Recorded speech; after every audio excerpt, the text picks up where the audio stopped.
በጣም አማላይ አታላይ ልብን ጥልፍ የሚያደርግ እግዚአብሔር የሌለና የቀረ የሚመስል አይነት ሲስተም ነው ሰዶምና ገሞራ። እግዚአብሔር የታለ የሚያስብል ነው። አንድ ሰው መትረፍ እስከማይችል በመርዝ የተጠለቀለቀ ሲስተም ነው የሶዶምና ገሞራ ሲስተም። ብዙዎችን ውጧል። ሎጥስ እንዲያው እንደምንም ብሎ ታግሎ ቆሟል። እግዚአብሔር ጊዜው ሲደርስ ኃጢአትን ቀጣ፣ ያመለከውን አዳነው እና ወሳጅ ነው ሲስተሙ እና ንቁ ነው። ይችል እግዚአብሔር ጻድቅ ነው። God is righteous ጻድቅ ነው። በፍጹም ለድርድር የማይቀርብ ባህሪው እግዚአብሔር ጽድቁ ነው። ለድርድር አይቀርብም። እግዚአብሔር መቼ ነው ኃጢአትን የሚቀጣው? ባገኘው ቁጥር። ሎጥ ተጽፏል። አንደኛው እግዚአብሔር ኃጢአትን ይቀጣል። ሁለተኛው እግዚአብሔር እያመለኩት በጤንነት እያመለኩት የሚኖሩትን ደግሞ ያድናል። እግዚአብሔር እንደዚህ አይነት አምላክ ነው። ጮክ በሉና እስቲ ያድነናል በሉ እስቲ። እያመለከን ነው የምንኖረው። እኛ ነው ቸርችን ያገኙአችሁ ኋለኞቹ ነን እኛ። እንደው ግን ለማሳሰብ ያክል ነው በእውነት እንደ ጴጥሮስ የጻፈው ደጅ ላሉ ሰዎች አለ። ለቤተ ክርስቲያን የተጻፈ መልእክት ነው። ቸርች ውስጥ ጌታን እያመለኩ ላሉ ሰዎች ማንቂያ ነው የተጻፈው። ደጅ ላሉት ምን ትነግራቸዋል? ራሱን እኮ ነው የሚኖሩት። ሰዶም ገሞራ እኮ ነው እኮ ደጅ የተጻፈው። ለማን ነው? አምልጠው በሎጥ አይነት አቋም ውስጥ ስጋቸውን በጥርሳቸው ነክሰው እየኖሩ ላሉ ሰዎች እኮ የተጻፈ ነው። እንዳትወሰዱ የሰዶምና የገሞራ ጉዳይ ይዟችሁ እንዳይሄድ። ለምን? እግዚአብሔር ሰዶምና ገሞራ በጣም አማላይ አታላይ ልብን ጥልፍ የሚያደርግ እግዚአብሔር የሌለና የቀረ የሚመስል አይነት ሲስተም ነው ሰዶምና ገሞራ። እግዚአብሔር የታለ የሚያስብል ነው። አንድ ሰው መትረፍ እስከማይችል በመርዝ የተጠለቀለቀ ሲስተም ነው የሶዶምና ገሞራ ሲስተም። ብዙዎችን ውጧል። ሎጥስ እንዲያው እንደምንም ብሎ ታግሎ ቆሟል። እግዚአብሔር ጊዜው ሲደርስ ኃጢአትን ቀጣ፣ ያመለከውን አዳነው እና ወሳጅ ነው ሲስተሙ እና ንቁ ነው። ጎናቸው ሰው ንቅንቅ አርጉትና ንቃ ብሉት። እንደዚህ መንቃት ቢቻል ኖሮ ተደባድበን በነቃን። በዱላው ነው ብንነቃ። በእውነት እኮ ነው የምላችሁ። ዴዝ በጣም ሲሪየስ ነገር ነው። ስለ ቆምን ነው መሞትን የማናውቀው እንጂ መሞት በጣም ከባድ ነገር ነው። መንፈሳዊ ሲሆን ደግሞ ከባድ ነው በጣም። ስፒሪቹዋሊ ሰው ምንም ሳይመስለው ከእግዚአብሔር ዲፓርት ሲያደርግ ደግሞ በጣም ከባድ ነገር ነው። ይሄው እየቀረበ ያለው ፔናልቲ ነው። ባይዘው እየቀረበ ያለው ፔናልቲ ነው እየቀረበ ያለው። ሎጥን ዝም ብለን እንየው ወደ ኋላ ሄደ። ዘፍጥረት 13 ዘፍጥረት 14 ዘፍጥረት 19 እነዚህ በሙሉ ሎጥ ያለባቸው ቦታዎች ናቸው። ሎጥ የአብርሃም ወንድም ነው አይደል? ወንድም ማለት የሥጋ ወንድሙ አይደለም፣ ያጎት ልጅ ነገር ናቸው። ግን ወንድሜ ሎጥ አለው። ማይ ብራዘር ይላልና አብረው ወጡ። ትዝ ይላችኋል። እግዚአብሔር አብርሃምን ውጣ ሲለው ፈርቶ ይዞት ወጣ።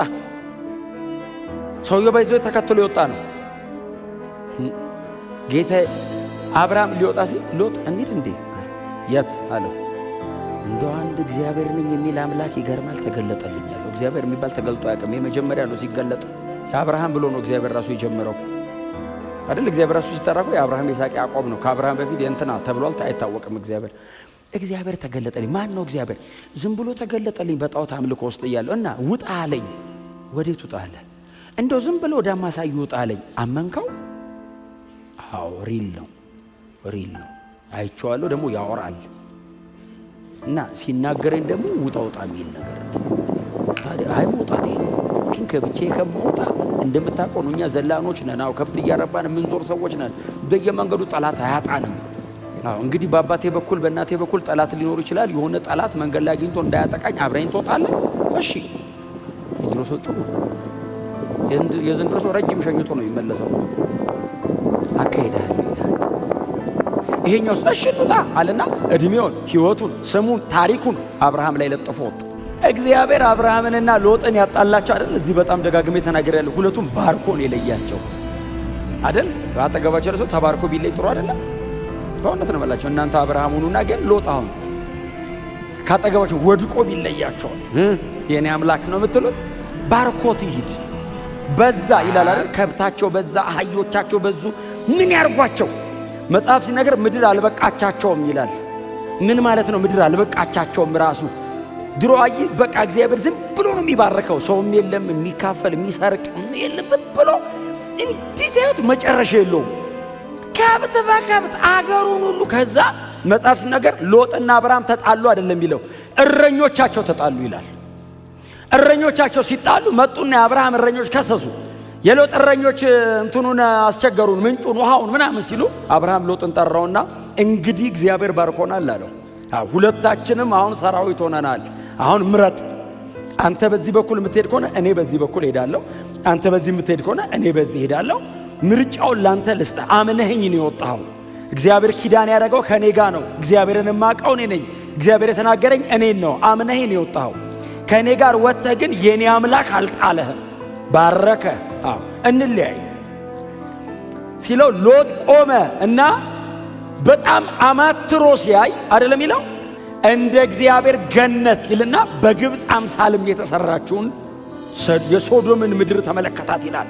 እንደዚያ የተቃል ዲሴው ለነዚህ ሁሉ ከብቶች ምግብ እዛ ይኖራል አለና እንደዚህ ዞር ሲል ምድረ በዳ ነው።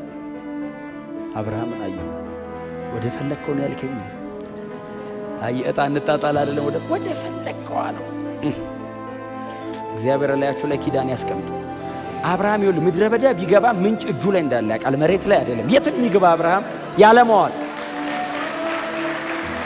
በእውነት እግዚአብሔር ከናንተ ጋር ይሁን። የትም ግቡ። እግዚአብሔር ይባርካችሁ። አብርሃም ሂኖስ አውቆታል። በቃ እግዚአብሔርን በጣም ብዙ አላወቀውም። በጣም እኮ አልተገናኙም። ግን አንዴን ያገኘው ምን አይነት እንደሆነ ግን ገባው። ገና ህዝብ የሚያደርገኝ አምላክ ለመሬት ለድንጋይ አላማውም። ሂዳለው ሎጥ መረጠና ሄደ። ተለያዩ። የአብርሃም ታሪክ ቀጠለ። ሎጥ በሰዶም ገባ። ልጆቹን ይዞ ገባ። መጽሐፍ ሲናገር ምዕራፍ 14 ላይ አይደል የሰዶም ህዝቦች እጅግ ክፎችና ኃጢአተኞች ነበሩ ይላል። በጣም ክፎች ኃጢአተኞችም ነበሩ ይላል። ሎጥም ሜዳማውን ምድር መረጠልና በሰዶም ከተሞች ድንኳኑን እየነቀለ ኖረ ይላል። ታውቃል አላስቀምጣሉት። እዚህ ጋር ይተክላል ይነቅላል፣ እዛ ጋር ይተክላል ይነቅላል፣ እዛ ጋር ይተክላል። ወዴት ሄድ? በዚህ ጊዜ ጦርነት ተነሳ ይላል። ሌሎች 5 ነገስታት መጥተው ሰዶም ያለበትን አካባቢ ለመውጋት ጦርነት ተነሳ። ጦርነት ተነሳ ብቻ አይደለም ተዋጉ ይልና ሰዶምንና ገሞራን ድል አረጓቸው። በዚህ ጊዜ ሎጥን ልጆቹንና ንብረቱን ማርከው ይዘው ሄዱ። በዚህ ጊዜ ማርከው ይዘው ሲሄዱ ከምርኮኞች መሃል የተረፈ አንድ ሰው እየበረረ ወደ አብርሃም መጣ ይላል። አይገርማችሁም? ግን አብርሃም ሩቅ አይደለም ያለው፣ እያየው ነው። ታውቃለህ? በሩቅ ደግሞ አብርሃም ያለበት ከፍታ ነው። ሰዶም ባይዘው ወደ ታች ነች። በኋላ ምዕራፍ 19 ላይ እግዚአብሔርን መጥቶ ወደ ሰዶም አየ ወደ ታች ይላል። አብርሃም ቤት ሆኖ አብርሃምም ከእግዚአብሔር ጋር ቆሞ ወደ ሰዶም ተመለከተ ይላል። ወደ ታች ነው። ሮጦ መጣና ጌታዬ አብርሃም አለው። አቤት አለው። የእንትን አገሮች መጡ። እሺ ሰዶምን ድል አረጓት። ሎጥስ አለው። ማረኩት። ሚስቱና ልጆቹ ተማርከዋል። ንብረቱስ ተቃጥሏል። ታዲያ ይዘውት ሄደዋል። 318 በቤቱ የተዘጋጁ ባሮች ነበሩት ይላል። ሰውየው እኮ አንተ ሰራ አገር ሆኗል። 318 ባሪያ የት ጋር እንዳፈራ መጽሐፍ ቅዱስ አይነግርም። ብቻ ነው ውጣ የተባለው እግዚአብሔር ሳይነግረን የሰጠው ማለት ነው። አሜን በሉ። ሁሉ ይጻፍ እንዴ? መጽሐፍ ቅዱስ አይበቃማ። ዝም ብሎ የሆነ ቦታ ሰርፕራይዝ ያደርጋል። 318 ባሪያ ከየት መጣ ትላል። በቃ ነበሩ። እኔ ራሴ አላውቀውም ነበሩ፣ ግን በቃ አሉ። 318 ባሪያ እየተዋለደ ምን እያለ ያደገ ማለት ነው። ታጠቁ አለ። ጦራቸውን ያዙ ይላል። ተከተሏቸው ሲደርሱ ማምሻውን ደረሱ ይላል። መጽሐፍ እንደዚህ ይላል። እኔ ይኸውላችሁ ሚሊተሪ ሳይንስ ያውቃል አብርሃም። በቡድን አድርጎ ነገራቸው ይላል። ወታደራዊ ሳይንስ እኮ ነው። ይኸውልህ አንተ በዛ በኩል ግባ፣ አንተ በዛ በኩል፣ አንተ በዛ በኩል፣ አንተ በዛ ሚሊተሪ ሳይንስ በደንብ አስታጠቃቸው፣ ነገራቸው። እሻሉ ሄዱልና ድል አረጉ፣ አሸነፉ። ሎጥን አዳነው ይላል። ቤቱን ታደገለት ይላል። መለሰው ይላል። ሲመልሰውስ ሎጥ በሰዶም ቀረ። ኦሬዲ ከአብርሃም ጋር ተለያይተዋል። እንደ ኪዳን ገብቶባታል ሰዶም ውስጥ። ስለዚህ አብርሃም ወደ አገሩ ምርኮን ይዞ ተመለሰ። ሎጥ በሰዶም ቀረ ይላል። ከዛስ አብርሃም ውለታ ውዬልሃለሁ ና ባሪያዬን አላለውም። ኑሮህን ቀጥል፣ ችግር ካለ እመጣለሁ። መሀል ላይ የአብርሃም ታሪክ ነው። ከዛ የሚቀጥለው ኤሌዘር፣ አብርሃም፣ እግዚአብሔር፣ ጩኸት፣ ጭቅጭቅ፣ ለቅሶ፣ እንባ ምናምን ብዙ አጋር ምናምን። ከዛ መጽሐፍ ሲናገር ምዕራፍ 18 ላይ እግዚአብሔር አብርሃም ጋር መጣ። እግዚአብሔር አብርሃም ጋር የመጣው ወደ ሰዶም እያለፈ ነው። እግዚአብሔር ሰዶምን ሊያጠፋ ሲያልፍ ይላል በአብርሃም በኩል አለፈ። እግዚአብሔር ለአብርሃም ተገለጠለት ይልና ቀጥሎ ምንድነው የሚለው? አብርሃምም እባካችሁ እንግዶቼ አለ ይላል አይደል? መጽሐፉ የሚለው እግዚአብሔር ተገለጠለት ነው። አብርሃም ሲጠራቸው እባካችሁ፣ አብርሃም 3 አድርጎ ይጠራቸዋል። መጽሐፉ እግዚአብሔርም ብሎ ይመልሰዋል። 3ቱ መጡና አብርሃም ቤት መምሬ ዛፍ ስር ቁጭ ብሏል። አብርሃም መምሬ የሚባል ሰው ያለ ልጆች ያሉት ዛፉ እሱ ነው ባይዘው እና አብርሃም የመምሬ ዛፍ በጣም ተለቅ ያለ ዋርካ ነገር ነው ማለት ነው። እንዲህ የአካባቢው አደባባይ እንደዚያው ወሎ ሰፈር አደባባይ እንደምንለው የመምሬ ዛፍ በጣም የሚታወቅ ቦታ ነው። አብርሃም መምሬ ዛፍ አካባቢው ቁጭ ብሏል።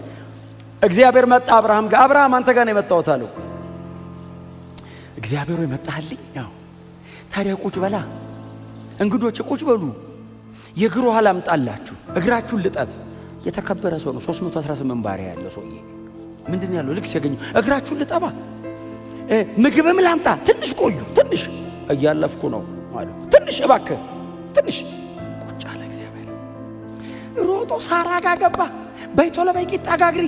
ለምን 3 እንግዶች ደጅ ተቀምጠዋል። ሳራ እያለፉ ነው። እግረ መንገድ እንዳይመስልሽ የሆነ ነገር ሰርተው ነው የሚሄዱት ነው ቤት። እግዚአብሔር በሌላ በኩል አይሄድም፣ በላይ አይሄድም እንዴ? ማን ይከለክለዋል? በላይ ቤት ለምን በዚህ መጣ? አብርሃም ፈልጎ ነው። አሜን ብሎ የዛሬ ዓመት ይስሐቅ ያለው በዚህ የዛን ቀን ነው። ወደ ሰዶም እየወረደ ነው። በዚህ ቀስ ብሎ መጥቶ የዛሬ ዓመት ብሎ ሄደ። የዛሬ ዓመት ድጋሚ ይመጣሉ አለው። ድጋሚ ሲመጣ ሳራ ወንድ ልጅ አቅፋ ነው የሚመጣው አለው። እግዚአብሔር የዛሬ ዓመት እመጣለሁ ብሎ ሲሄድ አይመሽም ታጋለና አይመሽ አይነጋ ስትዘጋጅ አልቀህ ነው የምትጠብቀው። ሳይነግረን እኮ ሲመጣ ነው ጥሩ። የዛሬ ዓመት እመጣለሁ ያለው የዛን ቀን ነውና ምግብ አዘጋጅ ያላት። ከዛ በጣም የሰባውን አይደለም ይለው የሰባውን ወሰደልና መጽሐፍ በጣም በጥንቃቄ እንዲጻፈው ጻፈ። ስጋው ልል ነበር ይላል፣ ሲያኝኩት እንዳይከብድ አመጣ እኮ ለእግዚአብሔር እኮ አመጣ። አረደ፣ አዘጋጀ፣ ቂጣ ተጋገረ፣ አምጥቶ አስቀመጠ። ብሉ ጠጡ ብሉ። እግዚአብሔር እንደዚህ ያለው ሳራ የታለች አለው። እግዚአብሔር ሁሌ ነው ቼክ የሚያደርገው። ሳራስ ቆናቸው ብቻ ናት ተታይ በሉት ውስጥ ሳራ የታለች ሲለው አራ አለች ድንኳኑ ደጅ ጋር ናት ሲል ነገራት። የዛሬ ዓመት ወንድ ልጅ ትወልድልሃለች ሲል ሳራ ስማ ደጅ አካባቢ ና ባይዘ ሀፋፍ ድንኳኑ ውስጥ ብለች ሳራ ሲባል ሰምታ እየሰማች ነው እየሰራች ባንድ እጇ የዛሬ ዓመት ትወልዳለች ሲል እየሰራች እኮ ነው። እቃ ኮሽኮሽ እያረጋች ካተ ብላ ሳቀች። እግዚአብሔር እንደዚህ ያለ ለምንድን ነው ሳቀች ሲል አረ ጌታ ያልሳኩም የዛሬ ዓመት ወንድ ልጅ ትወልጃለሽ አትሳቂ፣ ብትስቂም ችግር የለውም ስሙን ይስሐቅ ብየዋለሁ ብሎ እግዚአብሔር ተነሳ። የአብርሃምን ጉዳይ ጨርሶ የሚያምነውን አድኖ ወደ ሰዶም እየሄድኩ ነው አሉ። ለምን አለው? ላጠፋው ነው። ካታስትሮፊዮ አይደለም የሚለው ቃሉ። ካታስትሮፊዮ ማለት ባይዘ ከሰማይ እሳት ወርዶ ማቃጠል ብቻ ሳይሆን አብሴንድ ዳውን ልገለብጠው ነው አገሩ ነው አሉ። እንዲህ ልገለብጠው ነው አሉ። ያለው እንዲህ ልከድነው ነው አሉ። አጠፋዋለሁ አለ ሰዶም። መጽሐፍ እንደዚህ ነው። አብርሃምም እግዚአብሔርን እየተከተለ እግዚአብሔር ሆይ አለው። አቤት አለው። እየሄደ ነው። ስማ እንዳያጠፋ እኮ እያዘገየው ነው። እግዚአብሔር ሆይ አለው። እግዚአብሔር መለስ ብሎ አቤት አለው። እንደው አትቆጣኝ፣ አንዴ በፊት መናገር ጀምሬ የለ አው እንደው እባክህ አትቆጣኝ። ደግሞ የምድር ሁሉ ዳኛ ይሄንን ያደርጋል? እግዚአብሔር እንደዚህ ያለው አንተ እኮ የምድር ሁሉ ዳኛ ነህ። አንተ እንዲህ ካረክ እኮ በቃ ከተማ ዓለም ጠፋ። የምድር ሁሉ ዳኛ ይሄን ያደርጋል እንዴ? እንደው ግን ህዝቡ ብዙ አይደለም 50 እንደው ደና ሰው ጻድቅ እንደው አንተን የሚፈራ ካገኘ ከተማዋን ትተዋታለህ አለው። 50 ካለ አላጠፋም እየወረድኩ ነው ቆጥራቸዋለሁ አሉ። ስማ አብርሃም ሰዶምን ያውቃታል። አይኖሩም ማለት እኔ መች ጠፋኝ። ሰዶም ሎጥ ብቻ ነው ያለው እርግጠኛ ነኝ። ግን ሎጥን ለማዳን ነው እሱ እየተጨቃጨቀ ነው። ታውቃለህ ጨረሰ ልታጠፋ ነው ወይ እኮ ነው ጭቅጭቁ። እግዚአብሔር ያለ ቅሬታ አይተውም ምንም ነገር። አላጠፋም 50 ካገኘው ብሎ እግዚአብሔር ጉዞ ሲጀምር አብርሃምን በእግዚአብሔር ፊት ቆመ ይላል። ታውቃለህ ፊቱ ሄዶ ቆመ። እግዚአብሔር ሆይ አለ አቤት አትቆጣኝ መናገር ጀምሬ የለ ይላል መሃል እንደዚህ አይነት ነገር የተናገረው ጌዲዮን ነው። አትቆጣኝ እችኛዋ ትርጠብ መሬቱ ይድረቅ። እሺ ሰድር እንደው አትቆጣኝ እችኛዋ ትድረቅ መሬቱ ይርጠብ። የድሮ ሰው እኮ አሪፍ ነው። አይ ስፔሲፊክ ነው ጉዳዩ ህይወት አይደል እንዴ? ህይወት ነው ድንገት አይደል? እግዚአብሔርን ብሎ ነው የወጣው። አብርሃምን ታሪክ አለው ከእግዚአብሔር ጋር ከሚሰራው ውጪ ባለ ታሪክ ሊያረጉት የሚችሉትን ነገሮች በሙሉ ጥሎ አይደል የወጣው። እግዚአብሔር ነው ታሪኬ ብሎ እኮ ነው የወጣው። እና ጉዳዩ ሲሪየስ ነው። እግዚአብሔርም አይቆጣውም። እኔም ብለን የወጣው እነግርሃለሁ ጠይቀኝ። ከዛ እንደዚህ ያለ እግዚአብሔር በእውኑ ከወዳጄ ከአብርሃም የምሰውረው ነገር ይኖራል? አይኖርም። አልሰውርም። ጠይቀኝ ልመልስልህ። 5 ብታጣሳለሁ ከ50 5 ብታጣ አብርሃም ባይዘው 5 ቢጎድል ሲለው እግዚአብሔር በቁጥር 45 ካለ አለው። እግዚአብሔር ቀንሶ ነገረው። 5 ቢጎድል ሲለው 45 ካሉ አላጠፋም። አንተ 10 ድረስ ወረዱ እየወሩ የለም አለው እግዚአብሔር። 10 ፈረ አብርሃም አፈረ። ከዚህ በታችማ ከወረድኩ ዝም ብለህ ተው ልል ነው። ጽድቁና ምህረቱ አይጣረስም። ለመማር በጣም ብዙ በር መጣልኝ ረጅም መንገዳው።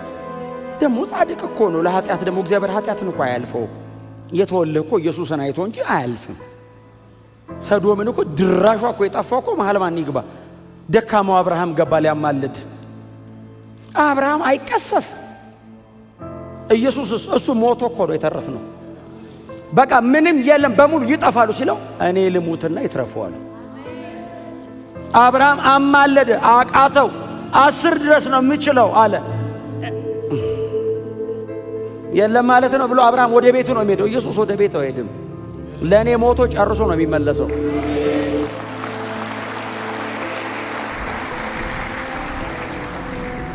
አስር ድረስ ወረዱ። ከዛ መጽሐፍ እንደዚህ ያለ እግዚአብሔር ለአብርሃም እንደዚህ ያለ በፊቴ ኃጢአታቸው ወጥቷል አለውና ምን እንዳልተቃላችሁ በርግጥ በእኔ ፊት እንደወጣው እንደሆነ በመካከላቸው ሄጄ መለከቷል። ተቃል እኔ ፊት ወጥቷል በጣም ኃጢአታው የሰዶም ኃጢአት እኔ ፊት መጥቷል አለው። በርግጥ እኔ ጋር እንደደረሰው ነው ብዬ ሄጄ አያለሁ ብሎ ገቡ ይላል አይደል? ወደ ሰዶም አንዱ ከአብርሃም ጋር እያወራ ሁለቱ ገቡ። የእግዚአብሔር መላእክት ይላቸዋል ቴዎፌል አይተዋል። የእግዚአብሔር መላእክት ገቡ። ሲገቡ ወደ ሰዶም እግዚአብሔር ወደ ሰዶም ሲገባ ሎጥ በከተማይቱ በር ላይ ቁጭ ብሏል ይላል። ውስጥ ደጅ ቁጭ ብሏል። ሎጥ ምን ታረጋለህ? የት ልቀመጥ አለው። ምድሪቱ በሙሉ በእርኩሰት በአመጽ የተሞላች ናት። የት እቀመጣለሁ አለው። የከተማ ደጅ ላይ ቁጭ ብሏል። ታውቃለህ ይሄንም ያክል የተከበረ ሰው እግዚአብሔር የባረከው ሰው በብዙ ከብት በብዙ ሀብት የተሞላ ሰውዬ ከኃጢአታቸው ጋር እንዴት ተባበራሉ አሉ። ከተማው ብዙ መሬት አለው፣ በጣም ስፔስ አለው፣ ለኔ ግን የለውም። ሲስተሙ ለኔ አይሆንም። በጣም ኃጢአት አመጽ ፐርሶኒፋይ ሆኖ ኃጢአት ስጋ ለብሶ የሚራመድበት ከተማ ነው። ለብዙ ሰው ቦታ አለው፣ ለክርስቲያን የለውም። እኔ አንተን የአብርሃም አምላክ ብዬ ተከተልኩን አንተ ነው እማመልክ እኮ አንተን ነው። በእነሱ ስርዓት በእነሱ አመጽ በእነሱ ኃጢአት በእነሱ መንገድ እኔ ልሄድ አልችልም። አንተን አውቄሃለሁ አብርሃም ጋር አንተን ነው ማመልክ። እንደምትፈልገው ሆኜ ነው የምኖረው ለአንተ። ስለዚህ ከተማው ለኔ አይሆንም። መርጬ ነው የመጣሁት። እየተሰቃየው ነው። ደጅ ቁጭ ብሏል። እግዚአብሔር እንደዚህ ያለው ሎጥ እንሂድና ግባ አለው። የት አለው? ወደ አንተ ከተማ እንግባ አለው። አብርሃም ወረዱ። በጣም ይገርማችኋል። በሰው አይነት ነው አይደል የመጣው። ከሎጥም ጋር እያወራ የከተማው ሰዎችም አዩት ይላል። ገቡ እና ሎጥ ቤት ገብቶ ቁጭ ሲሉ የከተማው ሰው መጽሐፍ እንደዚህ ይላል ወጣቶችም ሽማግሌዎቹም ጭምር ያለ መጡ ይላል የሎጥን ቤት በር ሊገነጥሉ ይደበድቡ ጀመር ሎጥ ወጣ ይልና በሩን ከኋላው ዘጋው ይላል እንደገቡ ዘጋው ምንድነው ሲላቸው በቤት ያሉትን ሰዎች አውጣ ከነርሱ ጋር ደግሞ አመጽን ማድረግ እንፈልጋለን ሲሉት እባካችሁ ብሎ ለመናቸውና ቀጥሎ እንደዚህ ያለ ወንድም ማያውቁ ሴቶች ልጆች አሉኝ እነሱ ልስጣችሁና ይወደዳችሁትን አርጉ እነዚህ እንግዶቼ ናቸው እንደው እባካችሁ እንደዚህ ያሉት ይሄ አሉ እርስ በርስ መጻተኛ ሆኖ መጥቶ በእኛ ላይ ሊፈርድ ነው እንዴ አሉና ገፈታትረውት በሩ ሊገነጥሉ ሲሉ ይላል በውስጥ የነበሩት ሁለቱ መላእክት ይላል ሎጥን ጎትተው ወደ ውስጥ አስገቡትና በሩን ዘጉት ይላል ከዛስ በሩን ፈልገው እንዳያገኙ አሳወሯቸው ይላል በሰላም አንተ ፊት ለፊት የምታየው በር ሲጠፋብ ሰው ግን ለኃጢአት ያለው ሲሪየስነስ አይኑ ተይዞ አያቆምም እንደዚህ ያሉት ሎጥን ከተማይቱን ልናጠፋት ነው የመጣ ነው አለው ሴት ልጆቹን አያቸው ሚስቱና ሴት ልጆቹ አሉ አያቸው ሌላ ዘመድ አለ እንዴ ያለው የልጆቼ ያላገቧቸው እጮኞች አሏቸው ሲል በልሰብስባቸው አለው ቶሎ ሰብስበ ይዘውጣ ኦሬዲ ታወረውልሃል ይዘውጣ አንተ እንደወጣ ከተማው ይጠፋል አለው መጽሐፍ እንደዚህ ይላል ልጆቹንና የልጆቹን እጮኞች ይዞ እሱና ሚስቱ ሆነው ጉዞ ጀመሩ ከዛ ሎጥ ትንሽ አይቲንክ እድሜው ትንሽ ሄድ ብሏል እንደዚህ ያለው ወደ ተራራ ውጣና ሸሽ ነው ያለው ተራራ መውጣት አልችልም እኔ ተራራ እየወጣው ይያለ ትደርስብኛለ እያጠፋው ይያለ እሳቱን እኔንም ያገኘኛል ወደ ዞአር ልሂድ አለ ሌላ ከተማ ሲል መጽሐፍ እንደዚህ ይላል አንተ ከዚህ ከተማ ሳትወጣ ምንም ማድረግ አልችልም በጣም ይገርመኛል አንተ እዚህ ያለ አው ምንም ላረግ አልችልም ወጣው ችግር የለም እጠብቅሃለሁ አልሂድ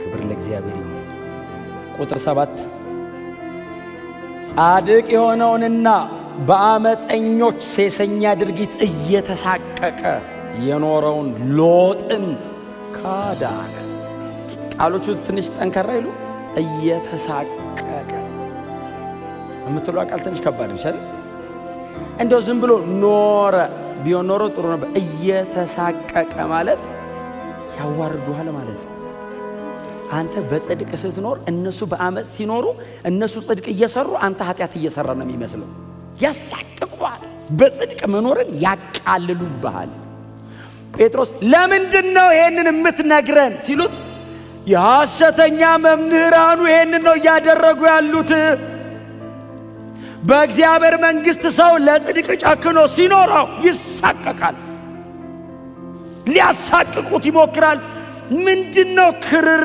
አርገ ጽድቅ የምትለው ይሉታል እየተሳቀቀ ከአመፃቸው ጋር አልስማማም ከኃጢአታቸው ጋር አልስማማም ብሎ ጻድቅ ነፍሱን አስጨንቆ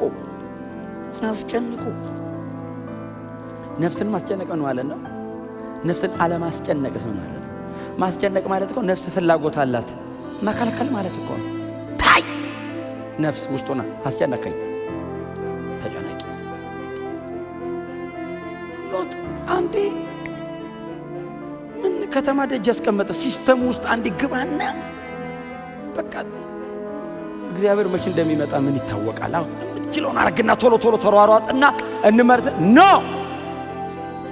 ነፍስን ማስጨነቅ መከልከል እምቢ ማለት ለምንድነው እንደዚህ የምናደርገው የእግዚአብሔር ጊዜ አለ እግዚአብሔር ጻድቅ ነው ሚስ እንዳታረጓት ይችል እግዚአብሔር ጻድቅ ነው God is righteous ጻድቅ ነው በፍጹም ለድርድር የማይቀርብ ባህሪው እግዚአብሔር ጽድቁ ነው ለድርድር አይቀርብም እግዚአብሔር መቼ ነው ኃጢአትን የሚቀጣው ባገኘው ቁጥር ኃጢአትን እግዚአብሔር ባገኘው ሰዓት ይቀጣዋል እግዚአብሔር ኃጢአተኛውን ነው የሚቀጣው ኃጢአተኛውንማ እግዚአብሔር ማዳን ነው የሚፈልገው እግዚአብሔር የሚቀጣው ኃጢአትን ነው ኃጢአተኛው እምቢ ካለ ነው እግዚአብሔር ደርበው የሚቀጣው እንጂ ኃጢአተኛውንማ ና አምልጥ ናውጣ ነው የሚለው።